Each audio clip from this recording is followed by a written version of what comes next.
Welcome to my channel परम गुरु की बानी। आज श्री प्रेमानंद महाराज के वचनों से आज कुछ प्रवचनों को सुनेंगे। जैसे ऐसा कौन सा तप करें कि जिससे हमें सारे सुख प्राप्त हो जाएं? क्या बिना भाव के नाम जप करने से भी फल मिलेगा? कोई ऐसा मंत्र बता दीजिए कि मेरी दिनचर्या सुधर जाए। आओ इन सवालों के जवाब अब श्री प्रेमानंद महाराज जी से सुनते हैं। महाराज जी रामचरितमानस में छुपाई है, तप बल रचे ही प्रपंच विधाता, तप बल विष्णु सकल जगत त्राता, तप बल शंभु करहि संघारा, तप बल शेषु धरई मही भारा। महाराज जी हम कौन से अपने जीवन में ऐसा तप करें जिससे हमें भौतिक और लौकिक सुखों की प्राप्ति हो और भगवान श्री हरि के प्रिय? अपने धर्म में चलने के मार्ग वृत्ति में जो कठिनाइयां आती हैं उनको सहजा, इसी को तपस्या कहते हैं। जैसे आप गृहस्थ धर्म में हो, आपको कोई अलग से अनुष्ठान नहीं करना, आप एक पत्नी का नियम लीजिए, विश्व की किसी अन्य माता बहन की तरफ काम भाव ही ना आने दीजिए, अपनी पत्नी में सिर्फ काम भाव रहे। अधर्म का पैसा कभी स्वीकार मत कीजिए, अपने कार्य क्षेत्र में कभी बेईमानी मत कीजिए, अपने कार्य को भरपूर कीजिए और नाम जप कीजिए। इसमें जो विघ्न आएगा उसको सह जाइए, उसे तप कहते हैं। अपने धर्मानुष्ठान में स्वाभाविक जो कष्ट आता है उसी को सह जाना तपस्वी कहा जाता है। समझ रहे? अपने धर्मानुष्ठान में 3 बजे उठे, स्नान करके बैठ गए, 5 बजे तक भजन किया, फिर ऑफिस की तैयारी की, ऑफिस चले गए, या व्यापार या किसानी जो कार्य है, अपने धर्म के अनुष्ठान में जो कष्ट मिलता है उसको सह जाना ही तपस्या कहते हैं। सहना ही, सहनशीलता ही तपस्या है।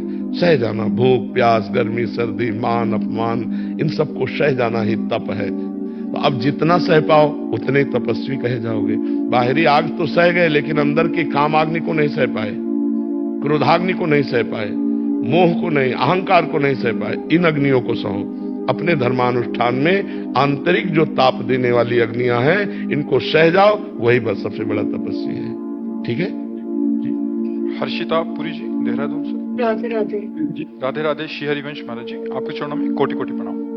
महाराज जी पिछले कुछ दिनों से आपकी कृपा से, श्री जी की कृपा से घर में भागवतिक माहौल हुआ है और माता पिता की प्रेरित करने पे मैं नाम जप करना शुरू किया हूँ। महाराज जी आप पूछ रहे हैं कि भाव के बिना नाम जप से भी लाभ मिलेगा? बिल्कुल परम लाभ, अवश्य लाभ मिलेगा।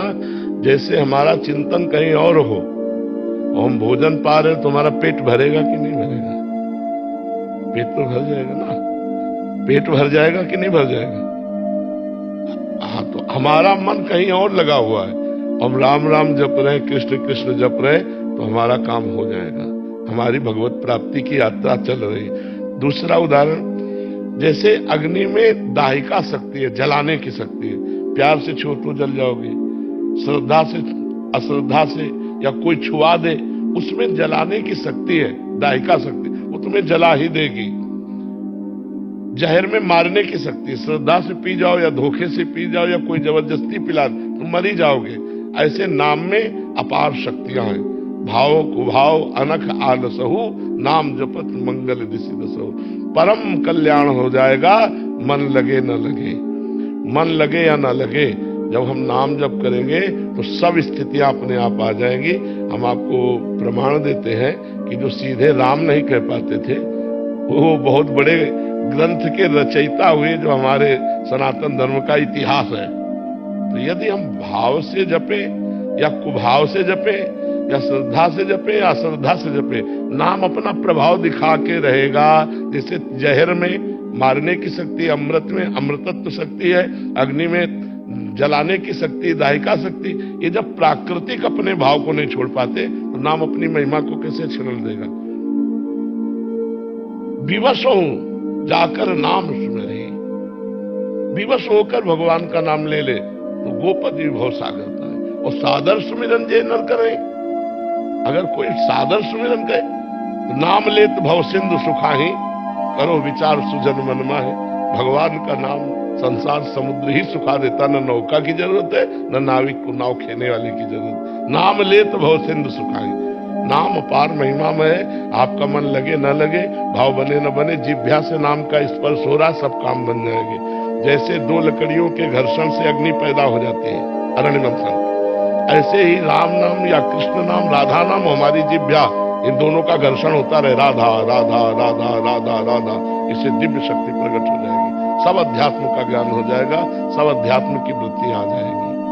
एडवोकेट परीक्षित शर्मा जी, दिल्ली से। महाराज जी, आपके चरणों में कोटि कोटि प्रणाम। प्रभु जी, आपके द्वारा दिए गए भागवतिक उपदेशों से मन का भय समाप्त हो गया है। प्रतिदिन राधा नाम जप करता हूँ। इसके पश्चात यदि कोई बदमाश या अपराधी आता है तो उसके केस को नहीं लेता, किंतु कई बार आपराधिक प्रवृत्ति के लोग मुझे पहचानकर भोला भाला बनकर शराफत का चोला ओढ़कर खुद को किसी मामले में झूठा फंसा बताकर मुझसे केस दे देते हैं। मुझे बाद में पता चलता है कि वो व्यक्ति वास्तव में गलत था। तब तक हमारे द्वारा उसकी हर संभव मदद की जा चुकी होती है। ऐसे में हमारे द्वारा किया गया ये कर्म भगवत प्राप्ति में बाधा बनेगा?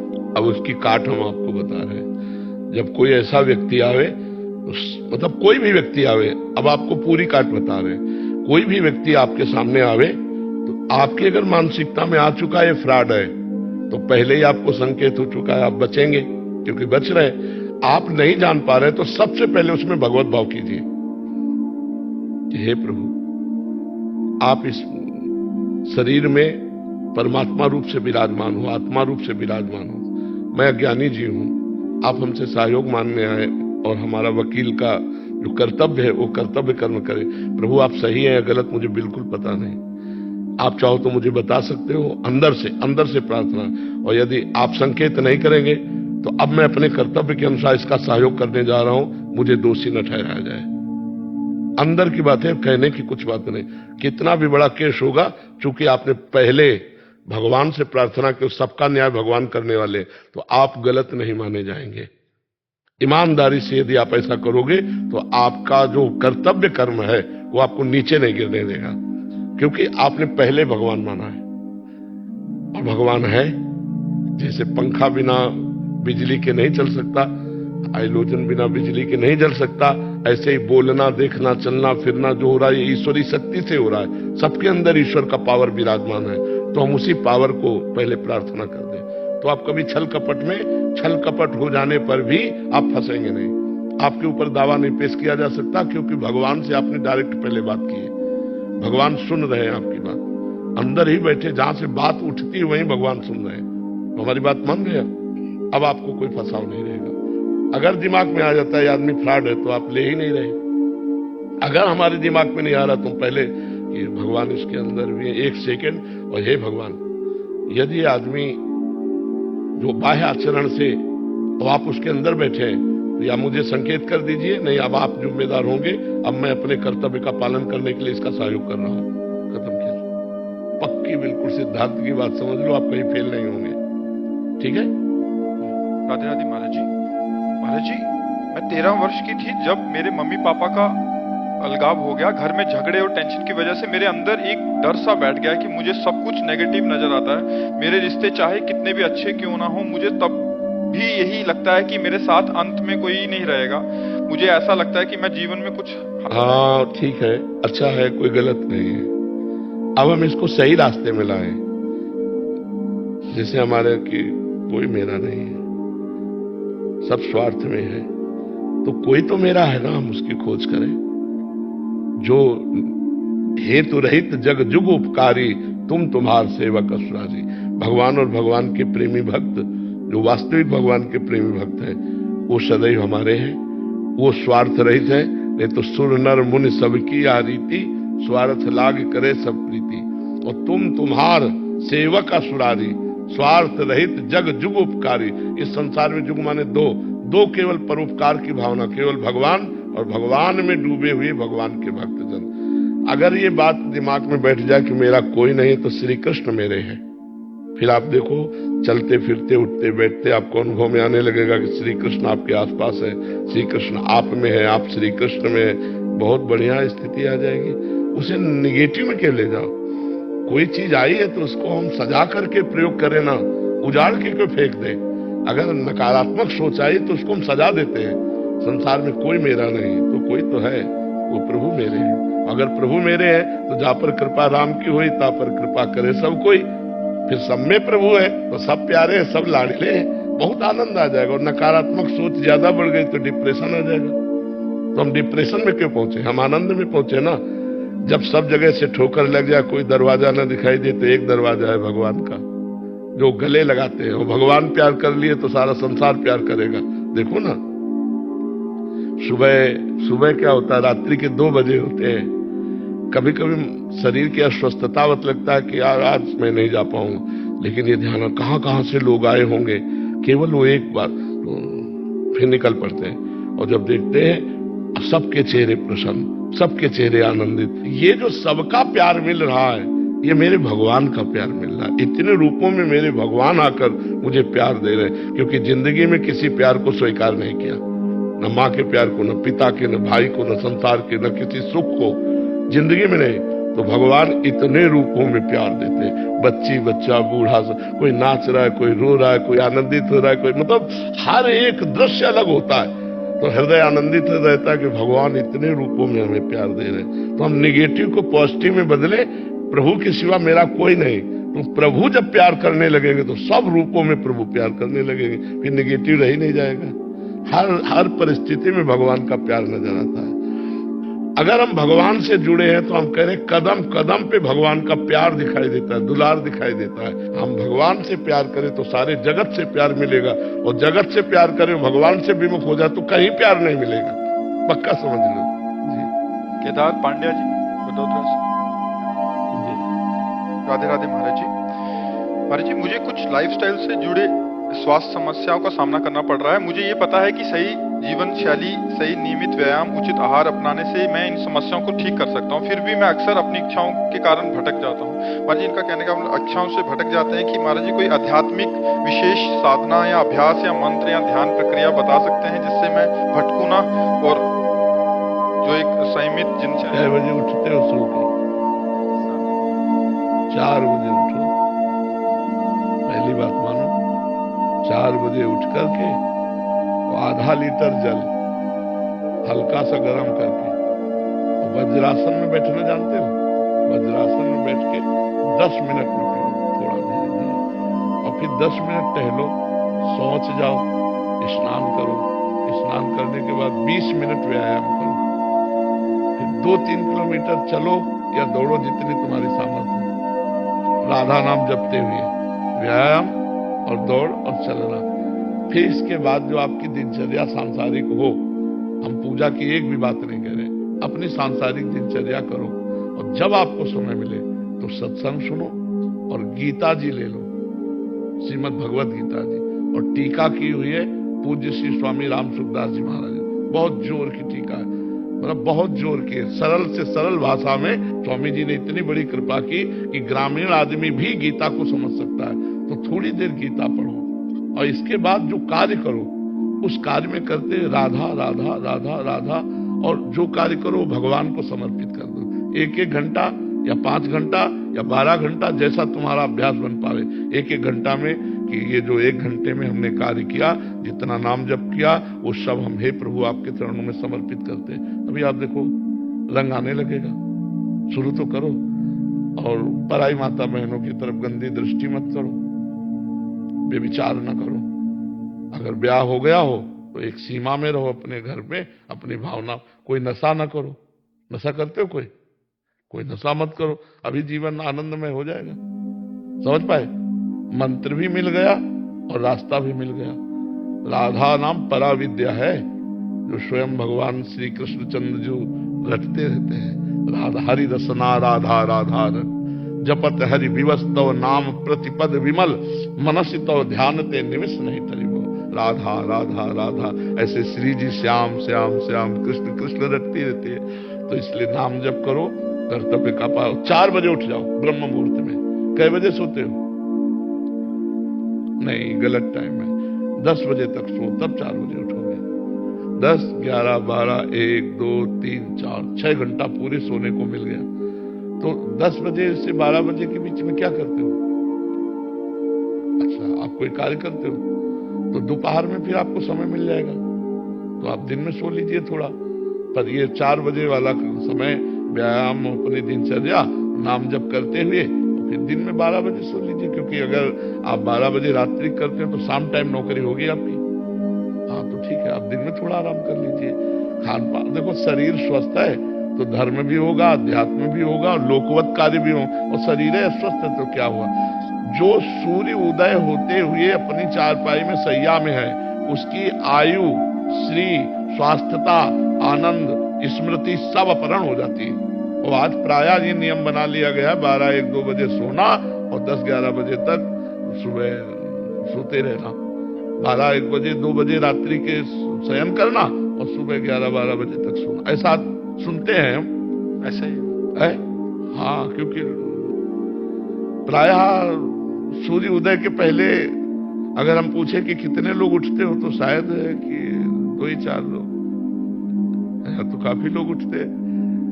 अच्छा, एक आए महाराज जी, वो कह रहे कि हम मैं 4 बजे उठने लग गया, आसपास वाले कहने लगे क्या हो गया तेरे को, क्या हो गया तेरे को। घर वाले कह रहे हैं तुम, बोला हमें भी सोने नहीं दे रहा, बोला 4 बजे उठ रहा है, 4 बजे इतना अंधेरा, 4 बजे या 4 बजे तो सत्संग होता है।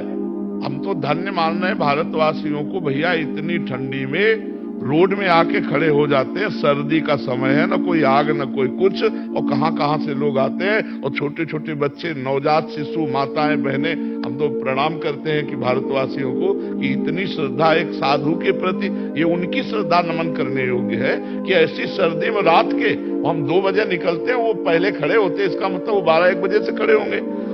तब कितनी बड़ी श्रद्धा है। सारे तुम्हारे जी रोड के साइड में सो जाते हैं कि जैसे कुछ बजेगा उठ जाएंगे। बिल्कुल।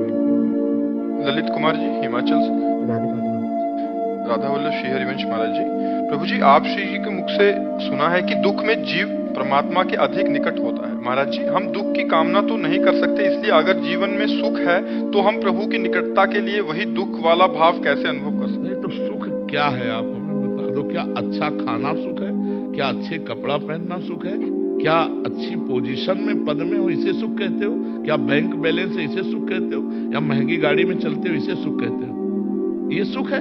अभी तो जैसे गांव के लड़का ना, जब गुड़ बनता है ना और उसका सीरा चाटने को पा जाते हैं तो नाचते हैं, अगर कहीं रबड़ी पा जाए तो सीरा की तरफ देखेंगे नहीं। अभी सुख को जाना ही नहीं। अच्छा बताओ, अभी शरीर छूटे, क्योंकि मृत्यु लोक है, कभी छूट सकता है, तो ना तुम्हारा शरीर जाएगा, ना तुम्हारी गाड़ी जाएगी, ना बैंक बैलेंस जाएगा, ना पद प्रतिष्ठा जाएगा, ना कोई व्यक्ति जाएगा। आप अकेले शरीर छोड़कर, पूरा दुख ही दुख हुआ कि नहीं हुआ? पूरे जीवन जो कमाया उसमें कुछ नहीं ले जा रहे हो। ये लोग ऐसा खतरनाक लोग है कि इस लोग से जब जाता है ना तो कपड़ा तक उतरा कर भेजा जाता है। ये कपड़ा ही है जीव का। वसान से जीर्णानि यथा विहाय नवानि गृह्णाति नरोपराणि, ये कपड़ा ही है। दुनिया में लाखों का मेला जुड़ा, हंसा जब उड़ा तो अकेला उड़ा। अब बताओ, दुख नहीं है? सच्चिदानंद भगवान को भूल करके भोगों में तुम सुख मान रहे हो, ये कितने बड़े दुख की बात है। भगवान ने यहां लिख दिया, पूरा पोस्टर लगा के रच के, दुखालयम अशाश्वतम। लिखा कि नहीं लिखा? संसार को क्या लिखा? दुखालयम अशाश्वतम। वो आपको सुख मिल रहा है, मतलब आप धोखे पे हो। जिसे तुम सुख समझते हो सुख नहीं, सुख की छाया है, समझ पड़ती नहीं है, मेरे गिरधर की माया है। समझ नहीं पा रहे हो? दुख योनयः, भगवान कह रहे दुख योनयः, और उसे हम भोग कर सुख मान रहे हैं, तो बुद्धि खराब है। भी यही दुख है, सबसे बड़ा यही दुख है, जिसे हम सुख समझते हैं।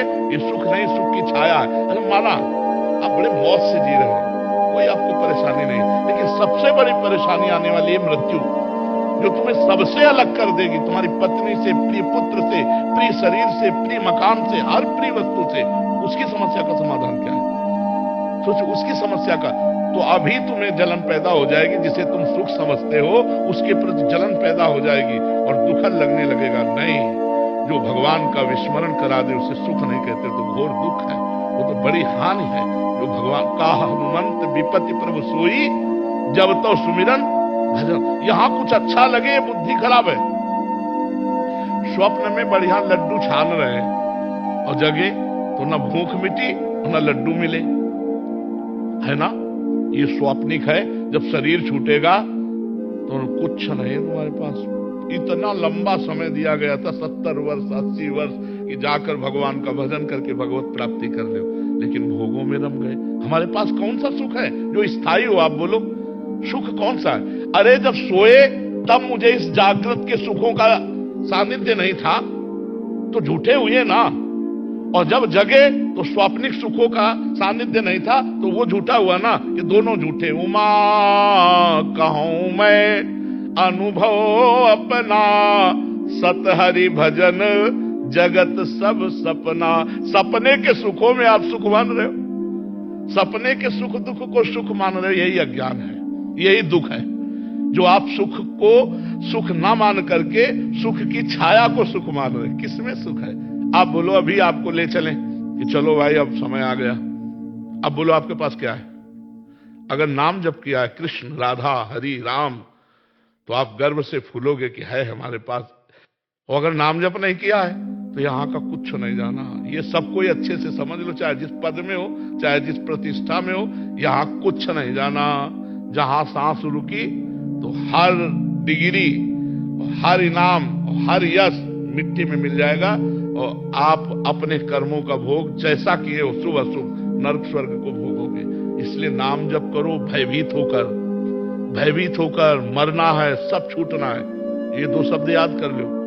मरना है और सब छूटना है। तो जब अच्छा भोजन पाओगे तो याद आएगा मरना ही है।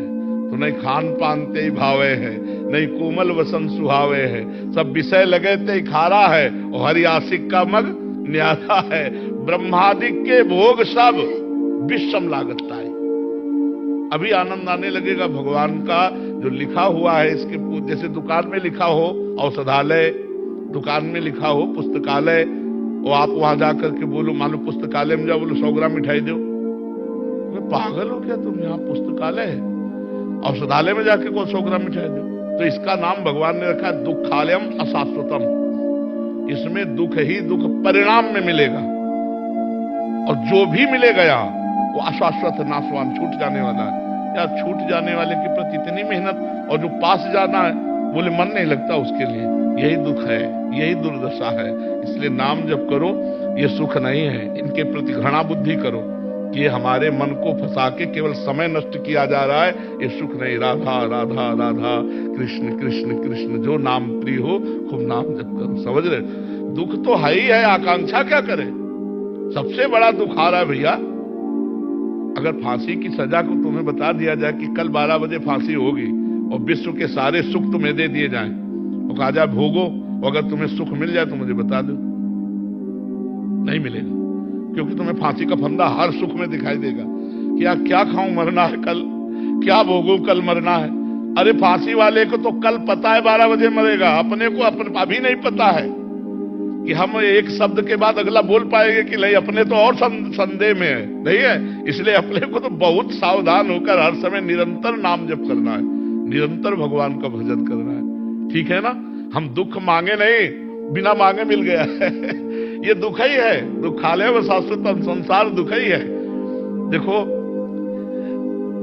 अगर सूकरी विष्ठा खाती है ना, और उसको वैकुंठ जाने के लिए प्रहलाद जी ने कहा कि भगवान नरसिंह जी कह रहे जिसको ले आओ उसको चलेगी वैकुंठ, तो उनका वैकुंठ में मिलेगा? बोले ये तो नहीं मिलेगा, वैकुंठ में कहां मिले? बोले नहीं जाना वैकुंठ।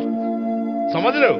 इतनी आसक्ति प्रबल भोगों की है कि भगवान और भगवान के परम पद का जीव विषयों के लिए त्याग कर रहा है। नाली के कीड़ा को यदि अमृत के कुंड में डालने ले जाओ तो वो बुरा मानेगा, वो नाली में ही रहना पसंद करेगा। ऐसी भगवान की प्रबल माया है। ये तो बड़े भाग्यशाली जो संत समागम के द्वारा अपनी बुद्धि को पवित्र करके भगवान में लगा रहे, नहीं जहां है वहीं अच्छा लगता है। ये जीवन नहीं है, ये जीवन नहीं, ये मृत्यु है। जिन हरि भगत हृदय नहीं आनी, जीवित सब समान ते प्राणी। जीता हुआ मुर्दे के समान वो व्यक्ति है जिसका भगवत चिंतन नहीं चलता, जो नाम जप नहीं कर रहा है। बहुत जीवन का सार है नाम जप। नाम जप जितना कर लो उतना आनंद है। हम सब शास्त्रों का सार बार बार कहते हैं नाम जप। ये कलिकाल मलायतन मन कर देख विचार, श्री रघुनाथ नाम बिन नाहिन आन आधार। कलयुग केवल नाम आधारा, सुमिर सुमिर नर उतरे। खूब नाम जप करो। इस समय यज्ञ व्रत और साधन योग सांख्य सब नहीं, नाम जप करो, भगवान नाम कीर्तन करो, भगवत कथा सुनो, और दूसरों का अपकार मत करो, दूसरों का अहित मत करो। बस इसी से भगवत प्राप्ति हो जाएगी। ठीक है? कंवर सेन अग्रवाल जी दिल्ली से। जी महाराज जी आपके चरणों में दंडवत प्रणाम। महाराज जी क्या गुरु किसी जीवित व्यक्ति या संत को ही बनाया जा सकता है, या किसी अजीवित संत को भी? अगर हाँ तो कैसे? हमें बताओ, आजीवित संत आके तुम्हें डांट सकते हैं, तुम्हें दंड दे सकते हैं, तुम्हें दुलार कर सकते हैं प्रगट में? शाबाश, आगे बढ़ो, हम तुम्हारे साथ हैं। नहीं ना? इसीलिए हमें प्रगट की जरूरत है। हमें माँ का जैसा दुलार मिले और माँ का जैसा थप्पड़ लगाने वाला मिले। ये अव्यक्त तो नहीं बोलेगा कि ना। और अव्यक्त प्रार्थना करो, पर सुने कि ना सुने, तो या तो सामने दृष्टि गई, ये तुम्हारा आचरण ठीक नहीं दिखाई दे रहा, जो मान लो प्रियजन है, निज जन है, शिष्य, और ये जो कटु वचन है, जो शासन है, और जो प्यार है, जो दुलार है, मुझे लगता है कि भगवान को गुरु की आवश्यकता नहीं है, क्योंकि वो भगवान है। फिर भी उन्होंने गुरु प्रगट में बनाया। संदीपनी जी को श्री कृष्ण चंद्र जी ने गुरु बनाया। वशिष्ठ जी योग वासिष्ठ का प्रवचन कर रहे हैं, शिष्य भाव से राम जी सुन रहे हैं, विश्वामित्र जी के चरण दबा रहे हैं। मुझे लगता है प्रगट गुरु की अत्यंत आवश्यकता है। हम किसी भी महापुरुष को गुरु मानकर किसी भी संत के सानिध्य में, आश्रय में आ जाए तो हमारा जीवन परिवर्तित हो जाएगा। वो महापुरुष के जो वचन हैं वही हमारे लिए जीवन में अमृत का काम करेंगे। अगर हम महापुरुषों को प्रगट में ना स्वीकार करें तो हमें लगता है हम दिव्य महापुरुषों से वार्ता करने के अधिकारी ही नहीं है। आप जैसे मान लो उड़िया बाबा अंतर्ध्यान हो गए, तो आप उड़िया बाबा से बात करके दिखाओ। लेकिन उड़िया बाबा के जो स्थिति के महापुरुष हैं, अगर हम उनके शरण में हो जाए तो उड़िया बाबा जैसे वचन जो बोले हैं उसी वचनों में आ जाएंगे। हम उनके वचन पालन तभी, जैसे मान लो आप ग्रंथ ले लो, गीता जी ले लो, भगवान के वचन है। गीता का रंग तभी आएगा जब भगवत प्रेमी महात्मा का संग होगा। नहीं, आप समझ ही नहीं पाओगे, पाठ करोगे फिर मनमानी आचरण होंगे। तो हमें तो लगता है कि हमें जैसे आकार में हम हैं, तो हमें आकार में चाहिए कि हमारा शासन कर सके, हमारा दुलार कर सके, हमको हाथ पकड़ के ले चले। हमारी सामर्थ्य नहीं कि अव्यक्त महापुरुषों के बताए हुए वचनों के अनुसार हम चल पड़े। इसीलिए गुरु परंपरा बनी है, आचार्य परंपरा बनी है कि जिस आचार्य के चरणों में तुम्हारा मन लगे उसी परंपरा से जुड़ जाओ। मंत्र तो आचार्य का ही दिया हुआ है। जैसे मानो मंत्र है ना, तो गुरु मंत्र तो आचार्य का दिया हुआ है, वो गुरु परंपरा से चला रहा है, तो आचार्य ही गुरु हुए, उन्हीं का मंत्र हुआ। तो किसी भी महापुरुष से जुड़ जाए, पर हमें लगता है प्रगट में महापुरुषों का सानिध्य अत्यंत आवश्यक है। भगवान शंकर को सत्संग की क्या जरूरत है? अरे ज्ञान समुद्र है स्वयं भगवान, लेकिन काकभूषण जी के यहाँ हंस बन के जाते और नीचे बैठ के सत्संग सुनते हैं। तो इसका मतलब है प्रगट की महिमा है। तो हम प्रगट में फंसे हैं तो प्रगट से ही छूटेंगे। हम प्रगट में महापुरुषों का आश्रय ले लें, उनकी आज्ञा के अनुसार चलें, तो हमें लगता है विशेष लाभ मिलेगा। नहीं? अच्छा, आप जैसे मानो अप्रकट विश्वामित्र जी हैं, आप कैसे जानोगे विश्वामित्र जी कैसे थे? अब कोई चित्रपट लिख आपके सामने आ जाए तो आप थोड़ी देर देखोगे, चल उसका प्रभाव, और किसी संत के पास गए हो और उससे मिलने का प्रभाव देखो, काफी समय तक तो तुम्हारे दिमाग में उछाए रहेंगे। फिर इसके बाद जब माया की हवा चलेगी तब विस्मरण होगा, नहीं आए हो तब छाए थे और जाओगे तब छाए रहेंगे। और उनकी बात तो तुम्हारे समय में, जब तक अपराध नहीं करोगे तब तक वो बात तुम्हारे हृदय में छाई रहेगी। तो हमें लगता है प्रगट महापुरुषों का सानिध्य अत्यंत आवश्यक है, और उसी से हमारा मंगल विशेष होगा।